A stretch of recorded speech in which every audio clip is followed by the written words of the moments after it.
New UNICEF country representative calls on the Vice President at State House. The Commission of Inquiry into ex-President Jammeh's financial dealings continues with questions about the purchase of the Potomac Mansion, the main highlights of the day's proceedings. AfriCell launches its new 4G service, and authorities in Somaliland's Puntland region unveil a new international airport meant to boost trade in the area. These and many more coming ahead in this hour. I am Isa Jallo.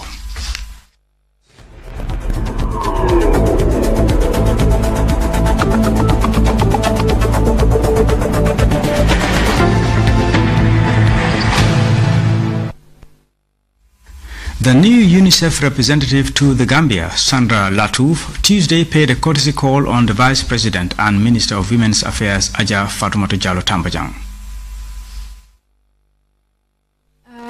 I met with Her Excellency because I just arrived and it was a courtesy call, but it was really a very useful meetings because Her Excellency have share with us her vision about the priority, and for UNICEF it's a good opportunity. We are currently going through the development of our action plan for 2018 and beyond, and by sharing her vision and priority we can ensure that it's aligned and complement exactly the different discussion I had with the different ministry as for now. The National Development Plan gives us the roadmap, but the focus and the priority among the National Development Plan for 2018 was shared by Her Excellency, and she was really open for collaboration, and we agreed to follow up this discussion to ensure that our support as UNICEF will continue to focus on the priority for each children's right in the Gambia. Okay. Can you tell us some of the key issues that you have discussed with the Vice President? So we discussed about different sectors, but she highlighted numbers. Let me focus perhaps on a few. Transitional justice, the support of the children, for example, is very important in terms of psychosocial support, but also how we can ensure that each children is rich about equity, but also for example, the children with disability. She also highlights the importance of quality education, which, as you know, it's something that is important for UNICEF. The new UNICEF country representative Sandra Latouf there talking to reporters shortly after meeting the Vice President. The Commission of Inquiry into ex-President Jammeh's financial dealings continued Tuesday with purchase of the multi-million-dollar Potomac Mansion in America. The main highlights of the proceedings, Babukar Kamara reports. All right, Counsel, you may call the witness. Former Secretary to Cabinet Nuha Toure continued his testimony before the Commission of Inquiry, giving evidence on accounts opened by the Office of the former Gambian President on behalf of the Public Accounts and Public Enterprises Committees of the National Assembly, meant to recover debts owed to public institutions. These public enterprises are outside of government, as we all know. Yes. What was the rationale for setting up a task force to recover money due to public enterprises? I wouldn't know why it was so, but former president directed that the accounts should be opened and that monies that were to be recovered from the exercise should be paid into that account. That was why the account was opened. Also appearing for the first time before the Commission is Pamba Kumanjai, first Managing Director of Trust Bank Limited, who testified on how the Mariam Yahya Jammeh Family Trust account was opened and managed. This MYJ Family Trust is connected to the Potomac property purchased and occupied by the ex-president's family. I didn't know that. You didn't know that? Not at all. The same pattern gets repeated. There's deposit of 1,500,000, then a transfer again of 1.5 million. And that pattern was followed. In a space of about a month, the sum of 3.5 approximately was transferred to Paragon Title Escrow Company. As at the time that this was being done, was there any explanation as to why such huge sums of money were being transferred? No, there were no limits on the monies to be transferred from the country. There is this, the UN list, people who are on sanctioned by UN or other agencies. So we have a software that we run through so that if the sender, we run both the sender and the recipient. And if they're not on the list, then we can send it. Automobile companies such as Tata and TK Motors were called to give evidence on their involvement with the former government for the supply of official vehicles to the Ministry of Agriculture and government executives. Tomorrow 12, she'll be back. Sitting continues. Very well, we'll rise. We'll be back. Both of you. Tomorrow at 10 o'clock. Babukar Kamara, GRTS. Hamad Bah, leader of the National Reconciliation Party, has reaffirmed his party's commitment to support the coalition government to succeed. Seni Marina attended the party's latest press conference and he tells us more. In a press conference held at the party bureau at Westfield, the NRP leader said President Barrow cannot fix the damages that Jammeh has caused in 22 years within a transitional period of 3 years.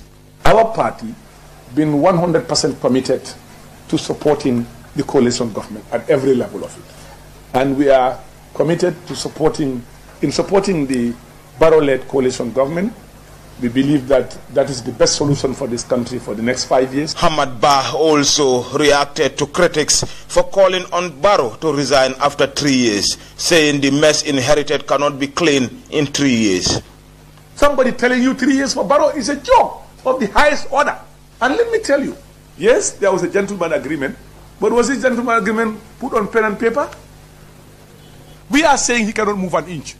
He has to complete 5 years. The firebrand politician advised Gambians to unite for the development of the new Gambia. So as a government, we really have a task ahead, and that's why the Barrow regime needs everybody's support so that we can achieve, because these are the main tasks. This is the main job that we've been tasked to do.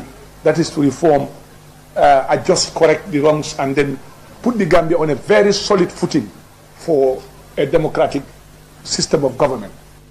On the upcoming local government election, the NRP leader announced his party wished to contest the elections with the UDP.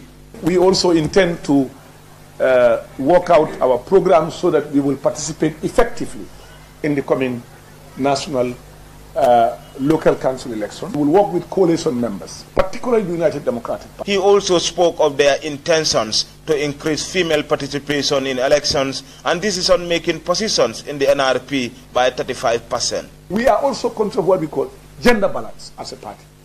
In our last Congress, we agreed, we passed a resolution where 35%, if possible, must be female in all our elections. Reporting for GRTS News, I am Seni MK Marina. In a bid to have a more responsive public sector that is responsive to the needs of citizens, over 144 senior government civil servants will attend a day-long meeting presided over by His Excellency President Adama Barrow on 23rd January at 10 a.m. at State House. President Barrow will engage senior government officials on key issues related to the public sector reform. The public sector is one of the enablers that will complement the 8 strategic priorities of the National Development Plan 2018 to 2021. The meeting will bring together all the ministers, permanent secretaries, deputy permanent secretaries, all the senior officials and heads of state-owned enterprises. The Office of the President urges all the invitees to attend in person. The Minister of Health and Social Welfare has inaugurated the Management Board of Sheikh Zayed Regional Eye Care Center. Similar programs were held at the Serekunda General and Bundung Maternal and Child Health Hospitals. Asatu Jata reports. The Minister of Health has launched the new Board of Directors for the Serekunda General Hospital. Chief Executive Officer Keba Mane is convinced that the new board will positively influence the hospital's future. I am with the firm conviction that the caliber of board members I've seen here, working with you, we can definitely impact positively in transforming this hospital to be one of the best in this country. New hospital administrator Babukar Sen said his management came to office only 3 months ago, but they have boosted staff confidence and attitude towards patients. Performance and attendance have also improved, according to the hospital administrator. When it comes to revenue cycle management, things have improved drastically. I'll just give an example. When we came here in October, this hospital was generating 350,000 a month. But when we introduced strong internal control systems, when we plug all the leakages, when we engage the staff, guess what happened?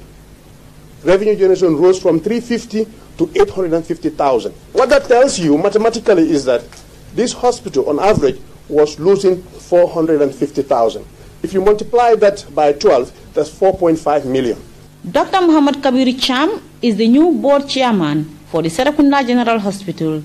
The newly inaugurated Serekunda General Hospital Management Board pledges its firm allegiance, borrowing from our national pledge, towards effective governance via the following characteristics, namely efficiency, allowing respectful conflict of ideas, simplicity, focus, integrated and synergistic strategies, commitment to good outcomes. I'm now alluding to performance.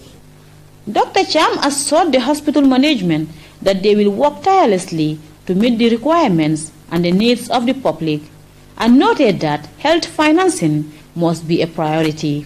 Given that some people are forced to pay more for their medicine and services in the private sector because of scarcity of medicines and other supplies in the public sector, the country is struggling to meet the 2000 Abuja commitment of allocating at least 15% of domestic budget to health. Health Minister Safilo Sise said the hospital management board was established by an act of parliament in 1998 with a view to overcome challenges hampering effective health care delivery.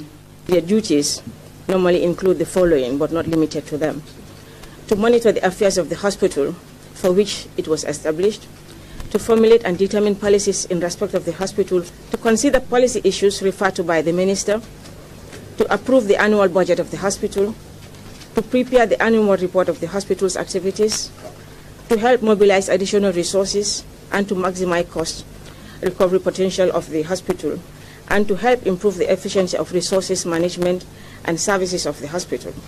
The board is legally responsible for everything that happens within the premises of the hospital, particularly in the maintaining of quality health care delivery. Aissatou Jatta, GRTS. GSM service provider Africell has launched its new 4G service. The event, which was held at the company's main headquarters at Kairaba Avenue, attracted top officials and customers. Aminata Sanyang reports. Launching! In a bid to gratify its customers and boost its marketing status, Africell GSM company has launched what the establishment's marketers call the Real 4G Experience. Staff of Africell converged outside its headquarters to launch the 4G described by company CEO as a milestone development of ICT in the country. The 4G LTE has the widest coverage in the Greater Banjul area, and the speed, it is comparable to speeds in the Western world. What you get here is the real thing, up to 150 Mbps per second. This is the real thing, the real deal. The official launching of the 4G was a significant momentum aimed at providing the best communication experience for customers of Africell.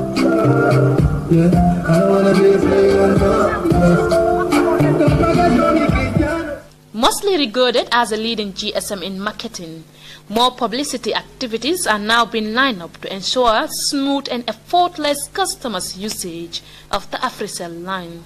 Her presence at the launching brightened an already cheerful atmosphere.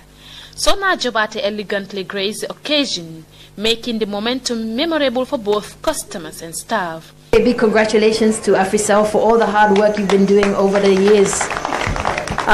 It's amazing to see a company that has managed to flourish in the way that you have. I think it does Gambia proud to see companies like this and the success that you're able to reach. She didn't leave the gathering without performing one of her songs. Signature songs emerging top as a Gambia's favorite record.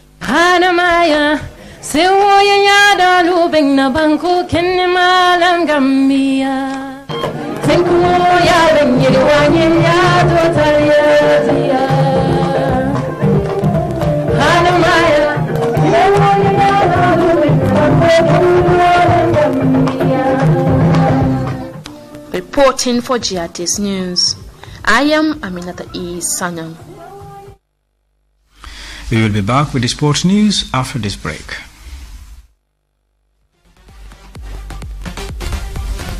Hey, Ndeng. You look tense. I mean, what's up? I can't help it. The internet is way too slow. Ndeng, why not join the future? How? Why not try this?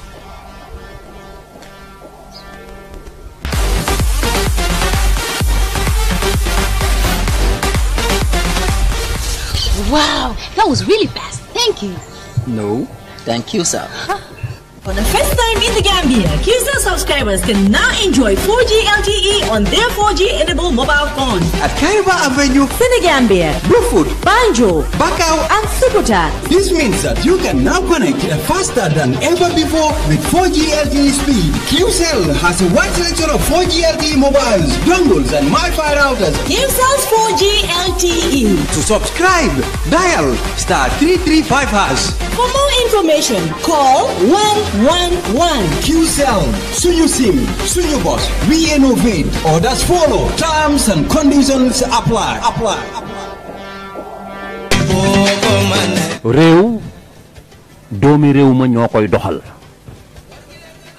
ci lépp lu mu mënti doon le 19 janvier ci stadium bu Gambie ci stade bu Gambie famille Faramaren yépp ñu bootu seen gannaaw mag Thione Seck famille Faramaren yépp ñooy def foofu concert bu maga mag yéen doomu Gambie yéen a xam yéen a ngi Suède yéen a ngi Danemark Angleterre fu ngeen nekk ci àdduna bu ngeen ñëwul teewee concert boobu na seen loxo ñëw ndax lañ fay am dañ koy yóbbu ca hôpitalu Gambie ba dimbali ci nit ñi ñu mën a faju kon nag le 19 janvier famille Faramaren bi ñu ñëpp dinañ bootu seen gannaaw dugg ci Gambie ci stadium ba fas yéene dimbali hôpitalu Gambie fas yéene dimbali waa Gambie man mii saa neex ak ñeneen dinañ fa Thione Papa Thione ñun ñëpp ñu ngi sagal.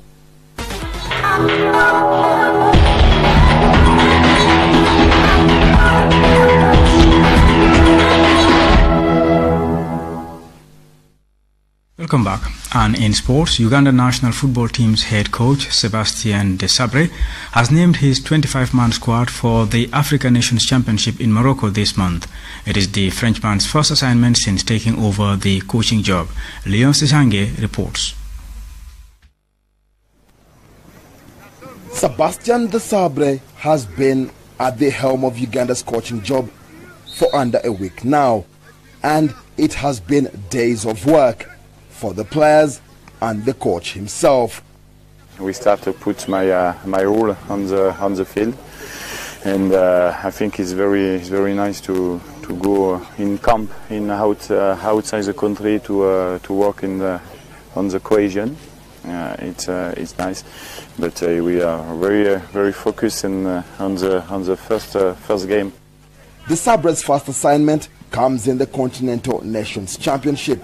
He wants to hit the ground running. In my team, it's with a good possibility to win each game. But sure, Ivory Coast is a big team in the local team, and Zambia also, and Namibia is difficult. But we have our qualities, and we will give the maximum for each game. Despite limited time here, Desabre admits to selecting a formidable side. He is keen on getting the most out of his squad and improving Uganda's performance at the championships. Uganda is in Group B alongside Zambia, Cote d'Ivoire and Namibia. The players will be jumping at the opportunity to progress to the group stages. For us as players is to go out of the group, and the rest we think will work out itself after qualifying